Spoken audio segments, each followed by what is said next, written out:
My name is Emily Carter. I served 12 years in the United States Marine Corps, and those 12 years taught me things about myself that civilian life could never undo.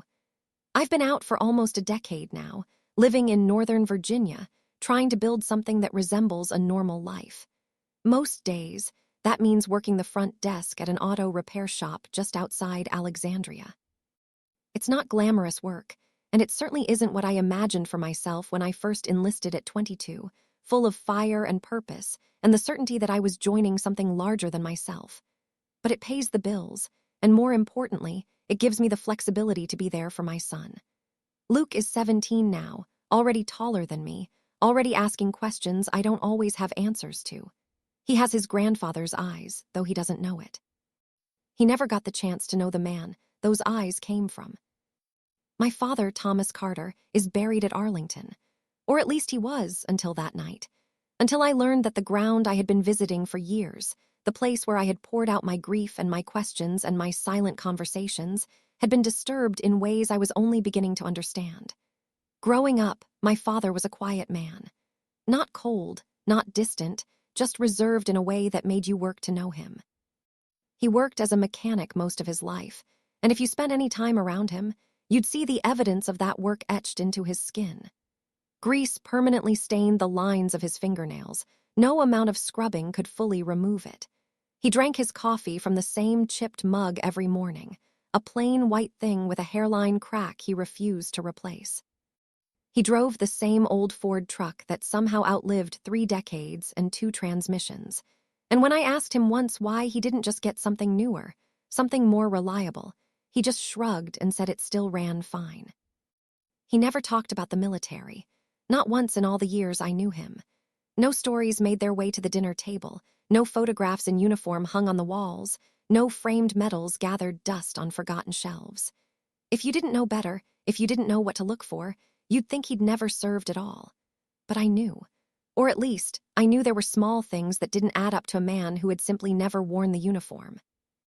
The way he stood when the national anthem played, straighter than his usual posture, his hands at his sides in a way that looked practiced, instinctive. The way he watched the news, silent and focused, particularly when stories about the military or overseas operations came across the screen. The way he checked the doors at night, twice, always twice, walking through the house in a pattern that seemed less about habit and more about training. Once, when I was about 10 years old, I asked him directly. I had been learning about the Vietnam War in school, and like any child trying to understand the adult world, I wanted to connect the lessons to my own life. "Dad, what did you do in the war?" I remember the way he looked at me, the long pause before he answered. It wasn't anger or discomfort exactly. It was more like he was deciding something, weighing options I couldn't see. Finally, he said, "Nothing worth talking about." And that was the end of it. I learned early not to push him on certain subjects, and his military service was at the top of that list. When he died, it was quick. Heart failure, no warning, no chance for goodbyes or last words or any of the things people think they'll have when someone they love leaves them. One day he was there, drinking his coffee from that chipped mug, and the next day he simply wasn't. We buried him at Arlington because of his service record, thin as it was. There were basic documents, proof of his enlistment and discharge, but nothing that explained why a man who had served his country had chosen to bury that service so completely. I remember standing there at the funeral, expecting something more. A flag ceremony, perhaps. A few words from someone who had served with him, someone who could tell me who my father had been before I was born, someone to step forward and say, "Your father mattered." But there was nothing. No honor guard stood at attention. No speeches were given. No visitors came forward to offer condolences or share memories. It was just me and a priest who didn't know my father's name until he read it off a piece of paper. I told myself it didn't matter, that my father wouldn't have wanted a show, that he had lived a quiet life and deserved a quiet exit. But I'd be lying if I said it didn't stay with me, that empty funeral, that absence of acknowledgement. I started visiting his grave once a month after that. Not out of obligation, and not even out of grief, not exactly. It was something harder to name, something that felt more like unfinished business. I'd stand there sometimes with a cup of coffee in my hand, sometimes after work still in my grease-stained jeans, and I'd talk to him like he might answer. I'd tell him about Luke's grades, about the truck that was still running somehow, about the new neighbor I thought he would have liked. Simple things. The things we never said when he was alive, the small talk that fills the spaces between the bigger conversations we never got around to having. The night everything changed, I hadn't planned to go to the cemetery. I couldn't sleep, which wasn't unusual for me. Marines don't always leave the habits behind, even after a decade of civilian life. Some nights your body just decides it's still on watch, still waiting for something you can't name. I checked the clock. 1:43 a.m. I laid there for a while, staring at the ceiling, listening to the quiet sounds of the house around me. Luke's door was closed, the refrigerator hummed its constant low drone, and somewhere in the distance, a car passed on the road. Then I got up. I put on a jacket, grabbed my keys, and didn't overthink it. I just drove. Arlington at night is different from Arlington during the day. It's quieter than you expect. Not empty, never empty, but still. Like the place is holding its breath, waiting. I parked farther out than usual, some instinct telling me not to draw attention, though I couldn't have explained why. Old habits, maybe, training that never fully goes away. I walked the path by memory, no flashlight needed. The moon gave enough light to see the rows of markers stretching out in every direction, the lines that go on farther than your mind wants to follow. I found my father's grave without thinking about it, the same way I always did.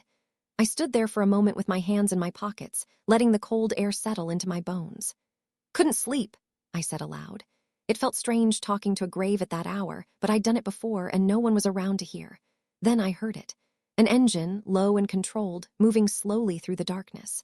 I turned my head and saw headlights off, a black SUV rolling to a stop about 50 yards away. Every part of me went still. 3 doors opened. 3 men stepped out, all in dark suits. No wasted movement, no hesitation. They didn't look around like people who were lost or uncertain. They walked like they knew exactly where they were going. And then I saw him, the third man. He didn't move right away. He stood by the vehicle for a moment, adjusting his jacket, checking his posture. Even from a distance, I recognized it. Command presence. The kind of bearing that comes from decades of authority. He stepped forward into the dim light, and my stomach tightened. 4 stars on his shoulders, visible even in the darkness. A general. A 4-star general, standing in Arlington National Cemetery at 2 a.m., walking toward my father's grave. They walked straight to the headstone. Not near it, not past it, but to it. Like they had been there before. I moved without thinking, stepping back behind a line of trees, keeping low, keeping quiet. Old training kicking in. Observe first, act later. The 3 men stopped at the grave, and for a moment I allowed myself to hope. Maybe this was something official. Maybe I had been wrong about my father all these years. Maybe he had been someone important, someone whose service had finally been recognized. Then they raised their hands and saluted. Perfect form, not casual, not symbolic, but military precise. I felt something shift in my chest because my father had never been given that. Not at his funeral, not once in his life. The salute ended, and that's when everything broke. One of the men turned, walked back to the SUV, and opened the rear hatch. He pulled out 2 shovels. Metal, standard issue. No ceremony, no hesitation. They didn't speak, didn't explain, didn't look around. They just started digging. I remember thinking, clear as anything, this is wrong. Not just illegal, not just disrespectful. But wrong in a way that cuts deeper than rules. I scanned the perimeter automatically, muscle memory taking over. Where are the guards? Where's security? Where's anyone? Nothing. No movement, no radios, no lights, just the sound of metal hitting dirt. And that question kept running through my head, louder each second. Why is no one stopping them? I took a step forward before I realized what I was doing. Not toward them, but toward the truth. Because in that moment, one thing became very clear. This wasn't chaos. This wasn't a mistake. This was allowed. I didn't move right away after that. That's something people don't always understand about Marines. We're not trained to rush into chaos. We're trained to read first, to assess, to understand the situation before we act. So I stayed where I was, half covered by the trees, watching, listening, measuring. The 2 men with the shovels worked in silence, efficient and controlled, no wasted motion. They weren't amateurs and they weren't nervous. They dug like they had done this before, like this was just another operation in a long career of operations. The general stood off to the side, hands behind his back again, eyes fixed on the ground like he was supervising a routine procedure, not a grave robbery. That word hit me then, and it settled deep. An operation. That's what this was, not disrespect. Not crime, procedure. I shifted my weight slightly, trying to get a better angle. The soil was still loose from the last rain, which made their job easier. Within minutes, the neat rectangle of grass had been cut and folded back like a lid on a container. I felt something tighten in my chest, a physical sensation that had nothing to do with the cold. That was my father under there. That was the man who had raised me, who had taught me to change oil and check tire pressure and stand up for myself. And these men were treating him like cargo. I checked my surroundings again. Still nothing. No patrol vehicle, no distant footsteps, no radio chatter. Arlington is one of the most secured cemeteries in the country, and yet here we were in the middle of the night with men digging up a grave and no one responding. That alone didn't make sense. I reached for my phone to call anyone, but there was no signal. I stared at the screen for a second, waiting for a bar to flicker back. Nothing. I lowered it slowly, and that's when a different kind of awareness set in. Not confusion, not fear. Control. Someone was controlling this space, blocking signals, clearing guards, creating a vacuum where this operation could happen undisturbed. I took a breath, steady and slow, then I stepped out from the trees. "Hey!" My voice carried farther than I expected in the stillness. The digging stopped immediately. All three men turned. No panic, no surprise, just attention. The general looked at me like he had expected this, like I was late for an appointment. "This is a restricted area," I said, keeping my tone level. "What are you doing?" "Ms. Carter." He cut me off without raising his voice. He didn't need to, that stopped me cold. I hadn't said my name. He took a few steps toward me, measured and calm. The other two men didn't move, they just watched. "Go home," he said. "This does not concern you." I felt something flare up in my chest. Not fear, but anger, controlled but present. "That's my father," I said. "You're digging up my father." A pause, just long enough to matter. "We are aware," he said. I let out a short breath, almost a laugh, but there was no humor in it. "You're aware," I repeated. "You're aware." His expression didn't change, not even a flicker. "You shouldn't be here," he said. I took another step forward. "I'm exactly where I'm supposed to be." For a moment, I thought he might push back, pull rank, call someone, threaten me with consequences, but he didn't. He just looked at me, really looked like he was assessing something beyond what he could see. Then he nodded once. Not approval, acknowledgement. "I'm going to ask you again," he said. "Go home." "Or what?" That question hung there between us, the kind of question that usually changes a conversation. But he didn't answer it. Instead, he turned slightly, just enough to signal the other two men. They went back to digging like I wasn't even there. That hit harder than anything he could have said. I stood there for a second longer. Then I realized something important. I wasn't going to stop them tonight. Not like this. Not alone. So I stepped back slowly, didn't turn my back on them until I had put enough distance between us. The sound of shovels followed me all the way to the car. I didn't drive right away. I just sat there with my hands on the wheels, staring out into the dark. My heart wasn't racing. My breathing was steady. But my mind was working, processing, cataloging everything I had seen. He knew my name. That meant records, access, planning. No signal on my phone. That meant control, technology, capability. No guards responding.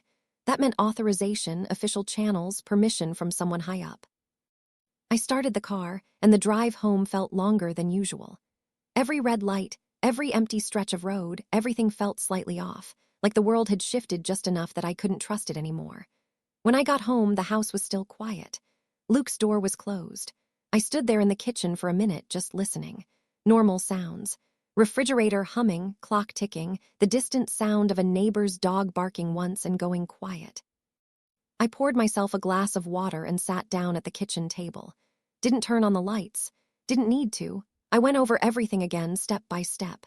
3 men, 1 general, tools ready, no resistance. They knew who I was. They didn't hide. They didn't rush. That last part stuck with me.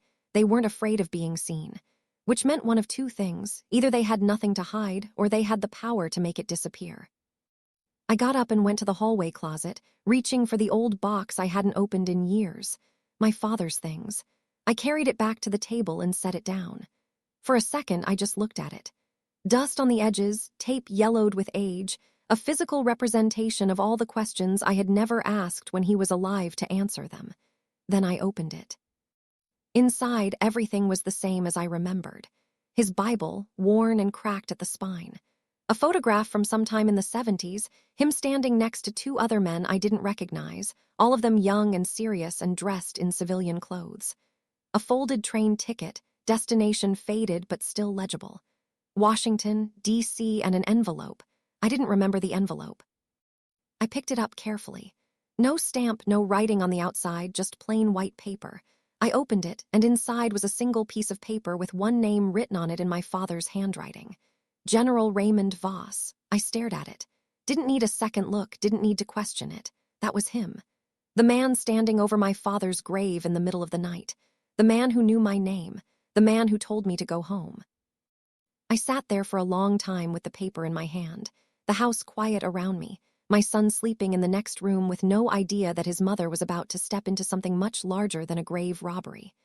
Then I folded the paper back up, set it on the table, and for the first time since my father died, I felt something I hadn't felt in years. Not grief, not confusion, purpose. Because whatever they were digging for, they weren't going to be the only ones looking. I didn't sleep that night. Not that night, and not really for several nights after. I've had nights like that before, during deployment, during patrol rotations, waiting for something you can't see yet but know is coming. You learn to sit with it, to let your body rest even when your mind won't stop turning. But this was different. This was personal. This was my father. At 6:30, I made coffee like I always did. Same mug, same routine. Luke came out around 7:15, backpack slung over one shoulder, half awake in the way teenagers are in the morning. "You're up early," he said. I never went to bed. He gave me a look, not judgment, just concern. "You okay?" I nodded once. "Yeah." He didn't push. That's something I appreciate about him, something I tried to teach him without ever saying it directly. He knows when to ask and when to wait. After he left for school, I got dressed and drove straight to Arlington. Daylight changes everything. The cemetery looked exactly like it always had during the day. Clean, orderly, respectful. Families walked between the rows, some carrying flowers, some just walking. A groundskeeper trimmed grass with steady, practiced movements. No sign of disturbance, no loose dirt, no broken ground. I walked straight to my father's grave and stopped, looking down. Perfect. Untouched. Like nothing had happened. I crouched slightly, running my fingers along the edge of the grass. No shift in the soil, no seam where the ground had been disturbed. If I hadn't been there last night, I would have believed nothing happened. That told me something important. These men weren't just authorized. They were precise. They had resources and skills that went beyond what normal grave robbers would have. I stood there for a long moment, then turned and headed toward the administration office. The woman behind the desk looked like she had been there for decades. Late 60s, glasses low on her nose, paperwork stacked in perfect rows. "Can I help you?" she asked. "Yes, ma'am," I said. "Emily Carter, I was here last night. There was activity near my father's grave." She looked up, calm and polite. "Ma'am, the cemetery is closed at night." "I'm aware. That's not my concern. 3 men were here. One of them was a 4-star general. They excavated the site." A pause, then a small, polite smile. "There's no record of that." I held her gaze. I saw it. Another pause, longer this time. Then she leaned forward slightly. "Miss Carter," she said quietly, "I can assure you nothing occurred here last night." That tone, I recognized it. Not dismissive, not confused. Controlled. Someone had told her what to say, or someone had made sure there was nothing to say. "Who do I speak to about authorized operations?" I asked. She shook her head once. "There are no authorized operations involving grave sites without public record." That was a clean answer. Too clean. I thanked her and walked out, but I knew already that the official channels weren't going to help me. I needed someone on the inside, someone who might remember me from my service days. Next stop was the VA office. A contact I hadn't spoken to in years still worked there. Mark Jensen, former Marine, good man, straight shooter, or at least he used to be. He met me in the hallway, surprise on his face. "Emily Carter," he said.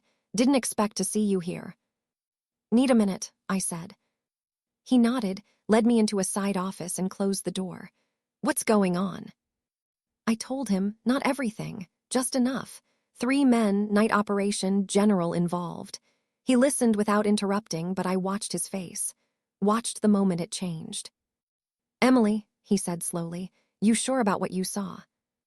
"Yes." He nodded once, looked at the floor, then back at me. "You should let this go." There it was. "Why?" I asked. He didn't answer right away. "Because," he said finally, "if what you're saying is real, then it's above both of us." I leaned back slightly. "That's not an answer." "It's the only one I've got." We sat there for a second. Then I reached into my jacket and pulled out the paper with the name on it, set it on the desk. "Recognize the name?" I asked. He didn't touch it, didn't need to, his jaw tightened. "Yeah," he said quietly, "I recognize it." "Then start talking." He shook his head. "Can't." "Won't," I corrected. Another pause, then he leaned forward, lowered his voice. "You're stepping into something old," he said. "Older than you think, and people who survived it, they didn't survive by being careless." "I'm not careless." "I know that," he said. "That's why I'm telling you, stop now." I stood up, took the paper back. "My father is in the ground," I said, "and someone dug him up last night." He looked at me, really looked. Then he said something I didn't expect. "Or they tried to get something out of it." That stopped me. "What does that mean?" He shook his head again. "That's all I'm saying." I left without slamming the door, without arguing, because I already had what I needed. This wasn't random. This wasn't new. This had history, and I was going to find it. I spent the rest of the day digging. Not in the ground, but in records. The library first, microfilm of old newspapers from the Vietnam era. Articles about procurement scandals, missing personnel reports, names that came up in patterns.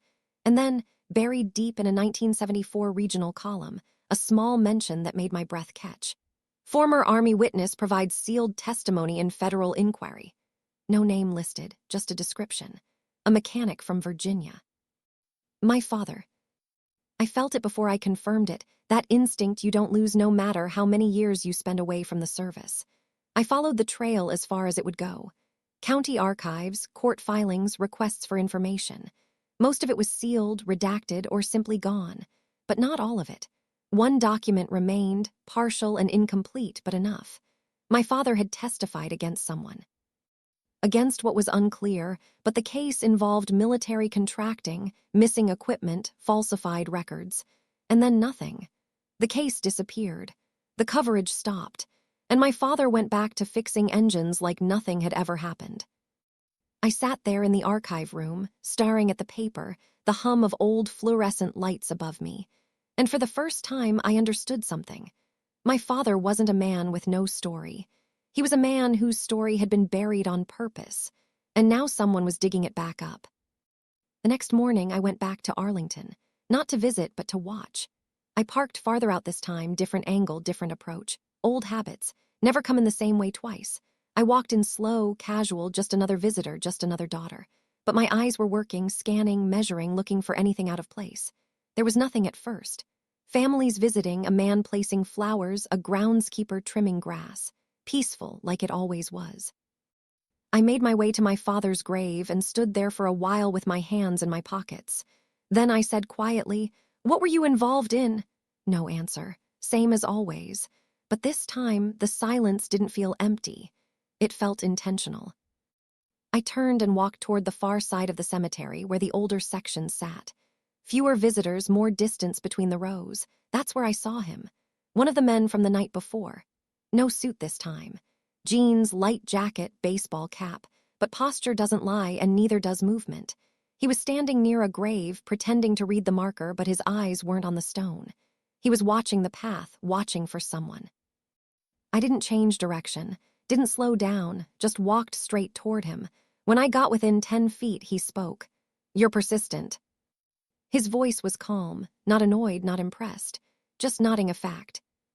"So are you," I said. He turned slightly, and now I could see his face clearly.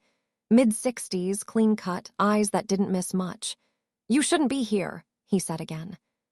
"I hear that a lot lately." A small pause. "You were told to go home." "And you were told to dig up my father," I said. "We're both ignoring instructions." That got a reaction. Not much, just a slight tightening around the eyes. "You don't understand what you're looking at," he said. "Then explain it." He shook his head. "Not my place." "Then whose is it?" Another pause, longer this time. Finally, he said, "General Voss." That name again? I'd figured as much. He looked at me, measuring. Then something shifted in his expression. Not sympathy, not quite, but recognition. "You served," he said. "Marine Corps." He nodded once. "Then you understand chain of command." "I understand responsibility." That landed. He glanced around, then stepped a little closer, lowered his voice. "What happened here last night," he said, "wasn't about your father's body." I held his gaze. Then what was it about? Another pause, then he said it. Something buried with him. I felt the words settle heavy. "What?" He didn't answer right away. Instead, he looked past me, scanning the distance like he was checking something, then back to me. "Your father wasn't just a mechanic," he said. "I know that now." "He kept records," the man continued. "Names, dates, things that didn't match official reports. From Vietnam-era operations, stateside transfers, equipment that never arrived where it was supposed to. Men who were listed one place and disappeared somewhere else." I felt my jaw tighten. "And he testified," I said. The man nodded. "Yes." "What happened after?" Another pause. "He was told to forget it," the man said, "and for the most part he did." "For the most part." The man exhaled slowly. "He made copies." That hit me like a physical blow. "Insurance," I said. "Something like that." A pause. "And he buried it with himself." The man didn't answer, didn't need to. I understood now. "That's what you were digging for," I said. "Yes." Finally, a straight answer. "Why now?" I asked. This time the pause was longer. "Because General Voss is dying." That wasn't what I expected. "And he suddenly cares about paperwork." "He cares about what's left behind," the man said. "What people find when he's gone." I let out a breath. "So this is cleanup." The man didn't argue. "That recording your father made," he added quietly, "if it surfaces, it changes things. Not just for Voss, for families, for men who served under people they trusted, for people who built their lives on records that aren't entirely true." I thought about that, about Luke, about all the names on those stones surrounding us. "And you're okay with that?" I asked. He met my eyes. "No," he said. That surprised me. "Then why are you helping him?" The man looked away for a second, then back. "Because I was there," he said, "and I didn't stop it either." That sat between us, heavy and honest. "I'm not asking you to understand," he added. "I'm telling you this isn't just about revenge, it's about what happens after." I nodded slowly. I did understand. Because for the first time since this started, I could see the full picture. This wasn't just about my father. It was about a past that hadn't stayed buried, and a group of men trying to decide whether the truth should stay that way. I stepped back. "Where is he?" I asked. The man knew who I meant. "Maryland," he said. "Private residence. He's not making public appearances anymore." I turned to leave. "Emily." I stopped, didn't turn around. "If you go after him," the man said, "you don't get to control what comes out the other side." I nodded once, then I walked away. Because at that point, I wasn't deciding whether to go after General Voss. I already had. I drove home slower than usual, not because I was unsure, but because I was thinking. Revenge isn't something you rush into. That's what people get wrong. They think it's anger, loud and immediate. It's not. It's quiet and deliberate, like a plan forming piece by piece. By the time I pulled into the driveway, I knew what I was going to do. The house was still quiet. Luke's shoes by the door, backpack on the chair, a half-empty glass in the sink, normal life grounded and real. I stood there for a moment looking at it all. Then I walked to the kitchen table and laid everything out. The paper with Voss's name, my notes from the archive, the recording app on my phone. I didn't have the cassette yet, but I had enough. Enough to start something. Enough to hurt someone.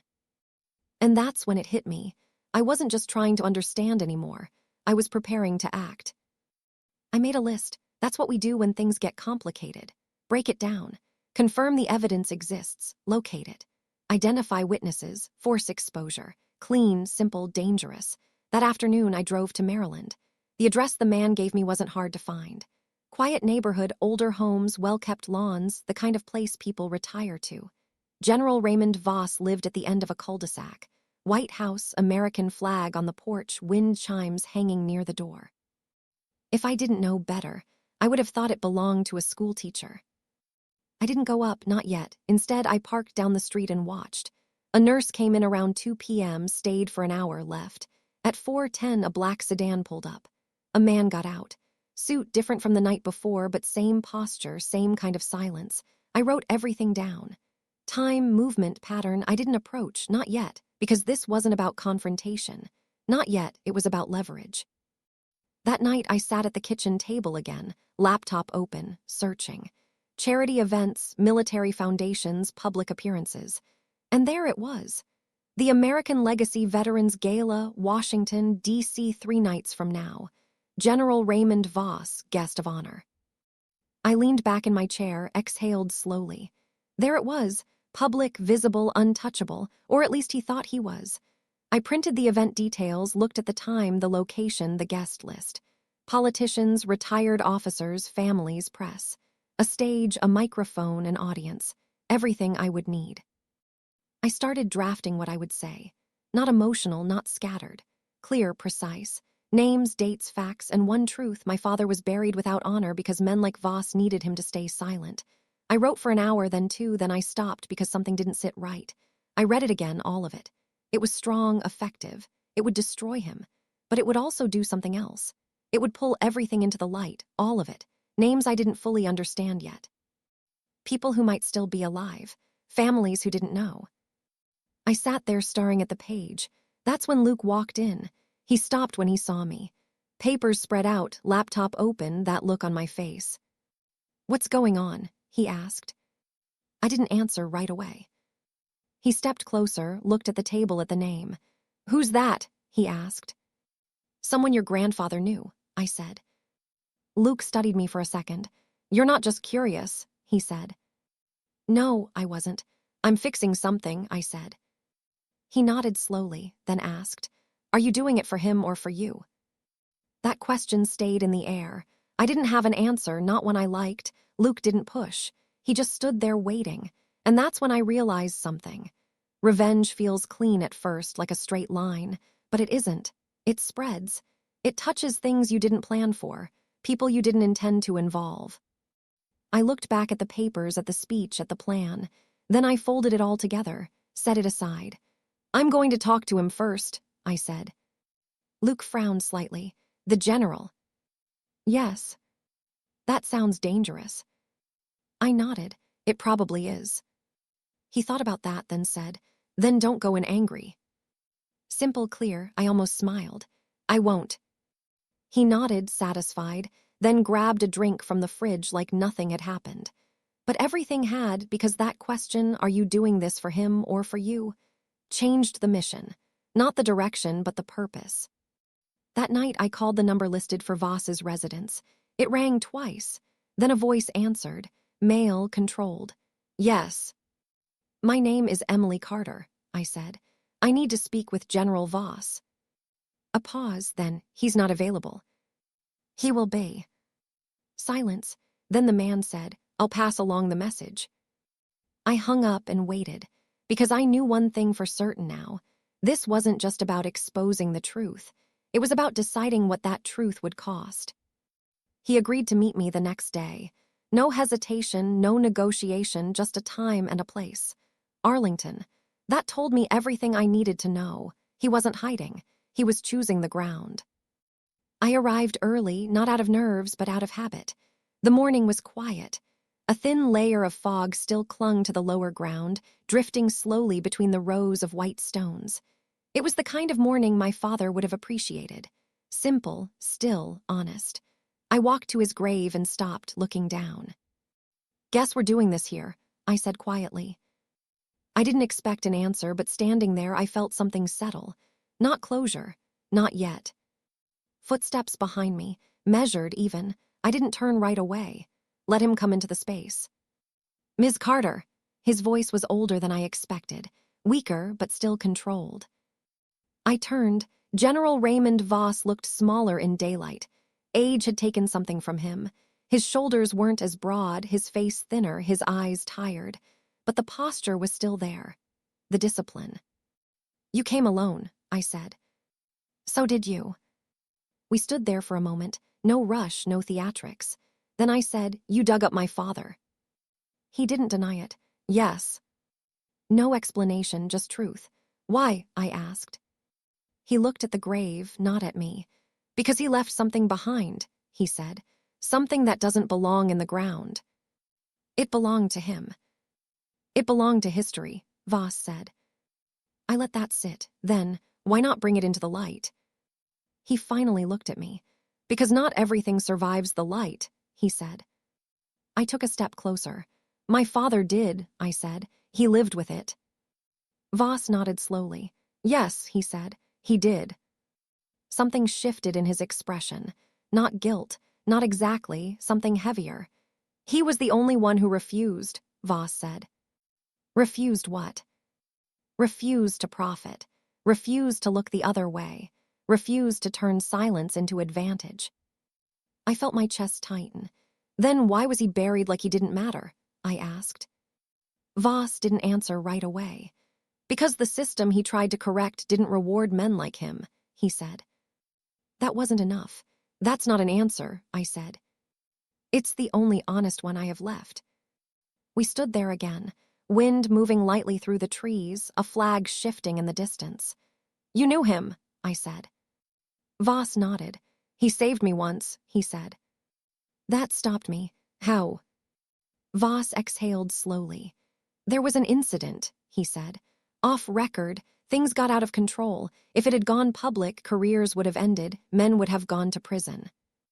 "And my father?" "He told the truth," Voss said, "but not all of it." I felt the weight of that. "He protected you," I said. "Yes." Silence again. "And you repaid him by burying him without honor?" I asked. Voss shook his head slightly. "No," he said. "I repaid him by making sure the rest of it stayed buried." That hit harder than I expected. "He chose silence," Voss continued.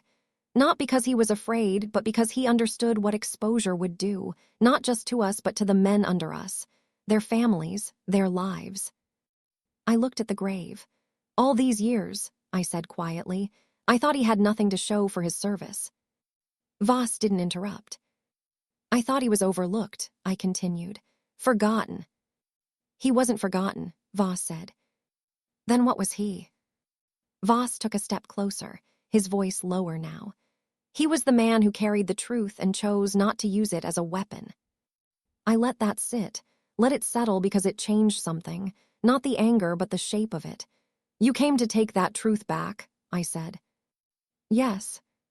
"So you could die clean." Voss didn't argue. "I wanted control over how it ends," he said. I reached into my jacket, pulled out the folder. "I have enough to expose you," I said. "Names, records, a witness." He nodded. "I assumed you would." "No," I said. "You hoped I wouldn't." That almost got a reaction. Almost. "What happens if I release it?" I asked. Voss didn't answer immediately. "Some men are remembered differently," he said. "Some families learn things they didn't ask to know. Some histories get rewritten. And me, I become what I should have been a long time ago." We stood there, two people, one grave between us. Then he reached into his coat slowly, deliberately, pulled out a folded document. He handed it to me. "I wrote it last night," he said. I took it, opened it. A statement signed detailed. Names, dates, admissions, everything. "You're confessing," I said. Yes. Why now? He looked at the grave. Because he didn't, Voss said. That was the answer. He carried it, Voss continued. I didn't, not the way he did. I folded the paper, held it in my hands. You're asking me to decide what happens next, I said. Yes. I looked at him, really looked. He wasn't asking for forgiveness. He wasn't asking for mercy. He was asking for judgment. And for the first time, I understood what that meant, because revenge was still there, still possible, still within reach. But so was something else, truth without destruction. I looked back at my father's name on the stone, and I knew whatever I chose next would define more than just him. It would define me. I didn't release everything. That's what people expect, you know? They expect a moment, a headline, a fall. They expect revenge to be loud. It isn't. Not the kind that lasts. I went home with the statement in my jacket and sat at the same kitchen table where all of this had started. Luke was there, homework spread out, pencil tapping against the paper. He looked up when I walked in. You talked to him? He asked. Yes. How'd it go? I set the folder down on the table, took a seat across from him. He told the truth, I said. Luke studied my face. And now what? That question again. Simple, direct. I looked at the folder, then back at him. Now I decide what to do with it. He nodded slowly, didn't say anything else, just went back to his work, but I could feel it. He was listening. That night I didn't open the folder again. I already knew what was in it. The question wasn't what it said. The question was what it would do. The next morning I made a few calls, careful ones, measured. A journalist I trusted, not the kind chasing headlines, but the kind who understood context.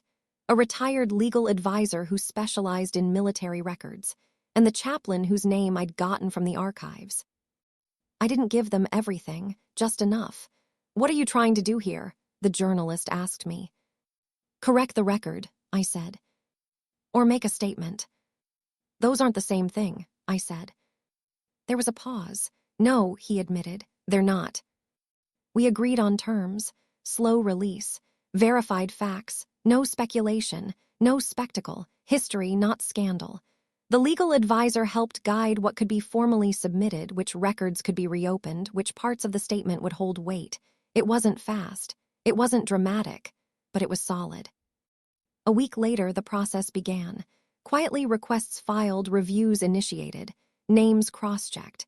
No cameras, no speeches, just work. General Voss died 3 weeks after that, peacefully from what I was told. His statement became part of the record, not all at once, but enough. Enough for the truth to exist, not as a weapon, but as a correction.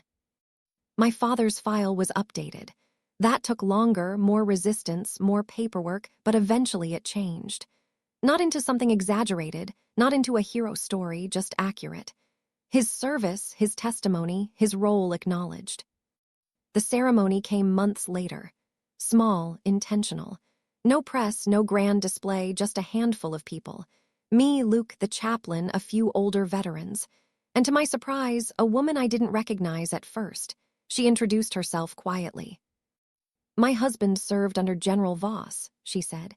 He passed years ago. I nodded, didn't know what to say. He carried something with him his whole life, she continued. We never understood what it was. She looked at the headstone, then back at me. Thank you for not turning this into something cruel. I held her gaze. I wasn't trying to hurt anyone, I said. She smiled gently. I know, she said. That meant more than I expected. The chaplain spoke briefly. Simple words, nothing rehearsed. This is not about rewriting the past, he said. It's about remembering it truthfully. We stood there as a flag was folded, presented. This time, someone said my father's name clearly, correctly. Thomas Carter. And for the first time, it felt like it belonged there. Luke stood beside me, quiet, watching. Afterward, we stayed a little longer, just the two of us. He looked at the headstone, then at me. So, he asked, was he a hero? I thought about that, really thought about it. Then I shook my head slightly. He was something harder than that, I said. What's that? A man who did the right thing, even when no one would ever know. Luke nodded. Yeah, he said. That sounds like him. We stood there in silence for a while. Then he asked, "Do you feel better?" I looked at the stone, at the name, at the space around it. "Not better," I said. "Then what?" I took a breath, clear. And that was the truth, because revenge would have been loud. It would have taken something from someone. But this gave something back, not just to my father, but to the truth he carried. Before we left, I placed my hand on the headstone. Cold, solid, real. For years, I stood here asking what had been taken from him. Now I understood what he had chosen to give. If you've ever had someone in your life who carried more than they said, someone whose story never quite made sense, maybe take a moment. Ask again. Look a little deeper. Not every life is measured in medals. Not every sacrifice is visible. And sometimes the truth doesn't need to be shouted. It just needs to be remembered. If this story stayed with you, if it made you think about someone you knew or something you never asked, then share it. Talk about it. Keep those stories alive. Because history doesn't disappear. It waits. And sometimes it just needs the right person to listen. If this story gave you chills, smash that like button and tell us in the comments. What's the most satisfying justice you've ever witnessed? And of course, subscribe for more stories like this.